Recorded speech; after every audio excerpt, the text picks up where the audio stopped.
Tamang-tama po mga mahal kong manonood, hapon na naman kaya magluluto po tayo ng merindalan. Ang lulutuin po nating merindalan ay yung tinatawag na ginataang bilo-bilo. Kung sa amin po sa Bicol, ang tawag po nito ay hulog-hulog. Yun po ang lulutuin natin ngayong hapon. At syempre kung naligaw lamang po kayo mga mahal kong manonood sa akin pong YouTube channel o sa aking munting channel, huwag niyo pong kalimutang paki-subscribe naman po ng aking munting channel at paki-like and share na rin po ng aking video para mas lalo pa pong i-share ito ni YouTube. Maraming salamat po. At syempre, mega love shout out po sa inyong lahat. Ayan na nga po mga mahal kong manonood. Mag-uumpisa na po tayo sa ating gagawing pagluluto. Ayan. Ano po yan mga mahal kong manonood, yung sago. Yung sago po mga mahal kong manonood ang lulutuin muna natin. Ayan, nilagay na po natin sa ating lutuan yung sago na maliliit. Tapos naglagay na rin po tayo ng tubig. At syempre habang nagluluto po tayo ng sago mga mahal kong manonood, maghahalo po tayo ng glutinous rice flour. Yun po ang ating gagawin ngayon. Naglagay po tayo ng konting tubig. At kailangan nating haluin ito mga mahal kong manonood. Parang ano po ba? Gagawa tayo ng tinapay. Yan, nagmamasa. Yan, gamit po yung ating kamay. Pero malinis naman po yung ating kamay mga mahal kong manonood. Kailangan lang talaga natin na magmasa para doon po sa ating bilo-bilo. Yung bilog-bilog po ba?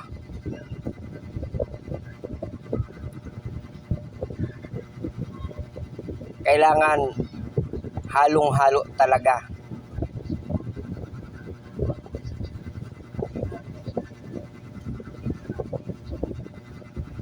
Ayan, pagkatapos nating haluin mga mahal kong manonood, umpisahan nating paggawa ng bilog. Ayan, kukuha tayo ng konti.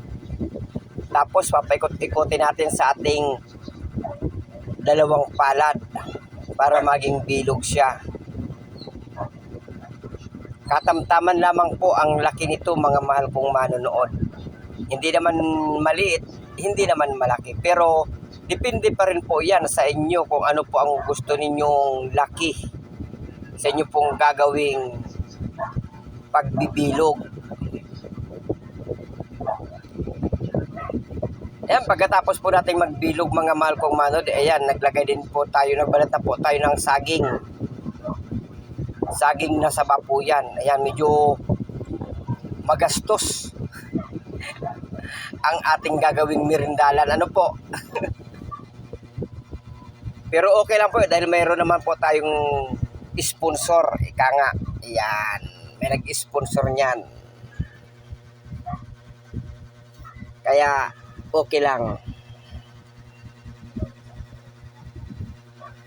Ayan, pagkatapos nating balatan yung saging na saba,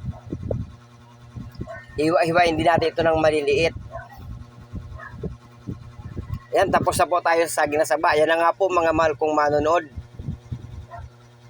Yung gata po yan mga mahal kong manonood. At mega love shout out po sa inyong lahat. Maraming pong salamat sa patuloy po yung pagsuporta sa akin pong munting channel. Yan, paki-like and share na rin po ng aking video para mas lalo pa pong i-share ni YouTube. At kung naligaw lamang po kayo, huwag niyo pong kalimutang paki-subscribe naman po ng aking munting channel.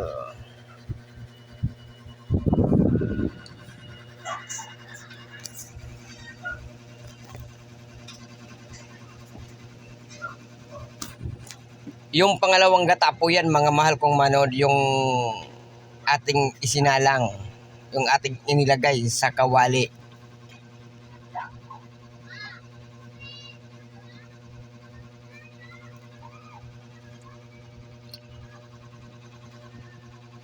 Ayan, nung kumulo na po mga mahal kong manood, ayan, nag-umpisa na po tayong maglagay.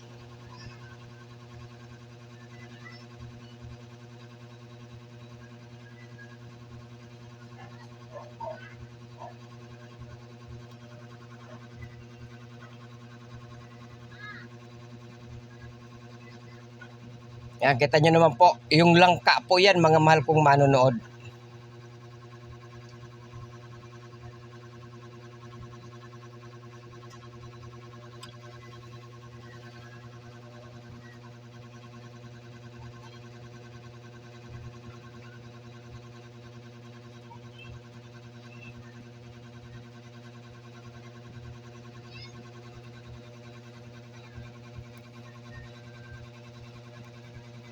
Dami ah.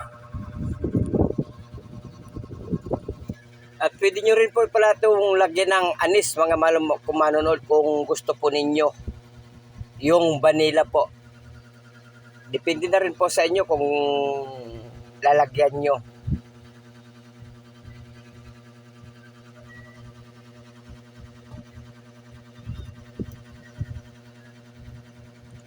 Yan, medyo mapapalaban naman tayo sa paghahalo nito ah.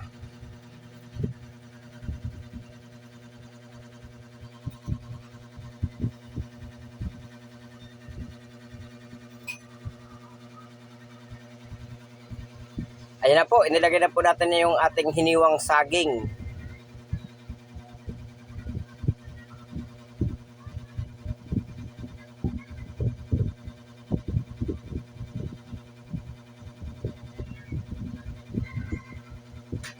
Yung langka. Asukal po pala yung unang nilagay natin mga mahal kong manonood. Medyo naduling tayo ah.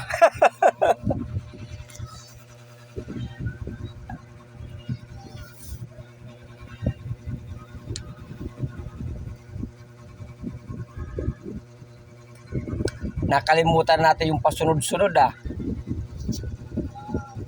Wow, ang dami ah. Ang daming langka ah. Ang bango ah.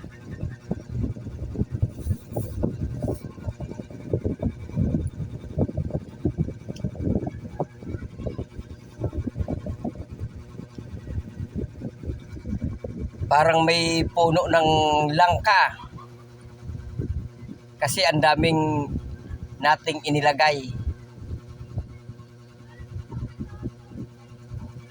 Ayan.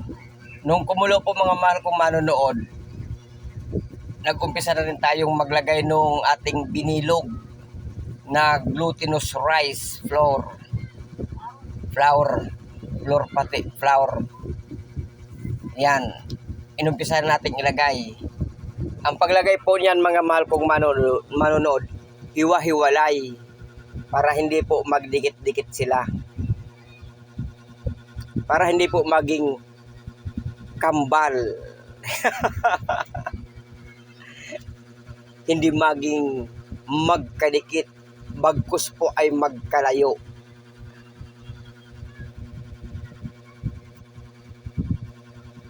Kaya ang ginagawa po natin isa-isa.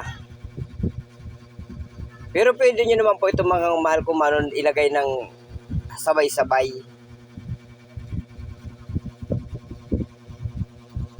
Kaya lang po ang ginagawa namin pa isa-isa para mas maganda.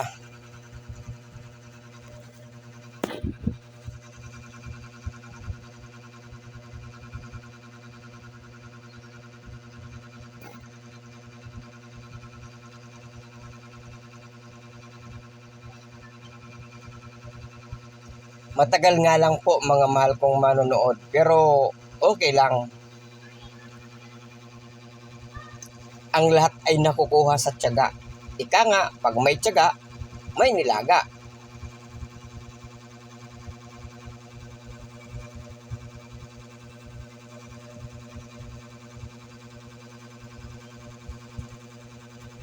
Ayan, medyo ang background po natin ay yung sounds ng aming electric fan.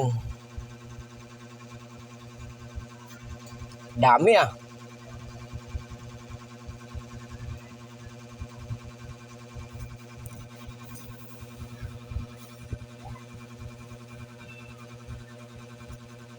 Ang daming ano,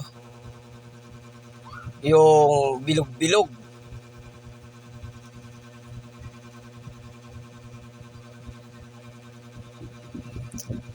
Ayan, masarap po ito mga mahal kong manonood na gawing merindala katulad namin, or pwede nyo rin po itong pagkakitaan.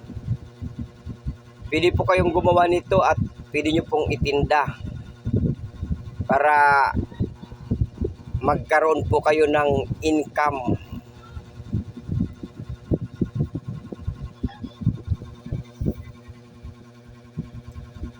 Pwede nyo naman po na hindi nalagyan ng langka, depende po sa inyo. Pwede rin po na hindi nyo nalagyan ng saging, pwede nyo rin lagyan ng kamuting kahoy, kamuti.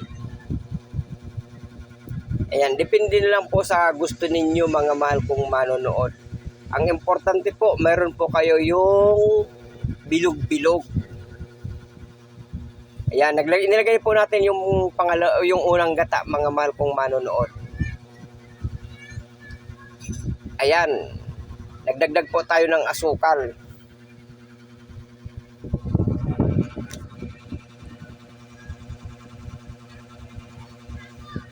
Sarap ah.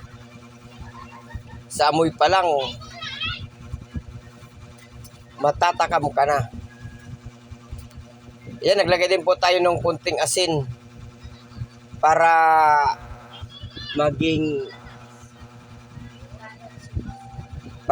balance po yung ating niluluto.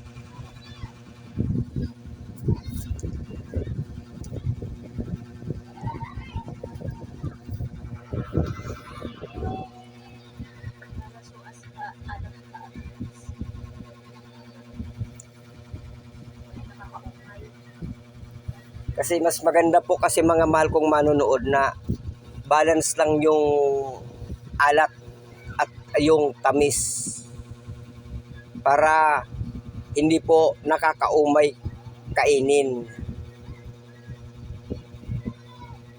Pero depende po sa inyo kung gusto nyo pong lagay ng kunting asin.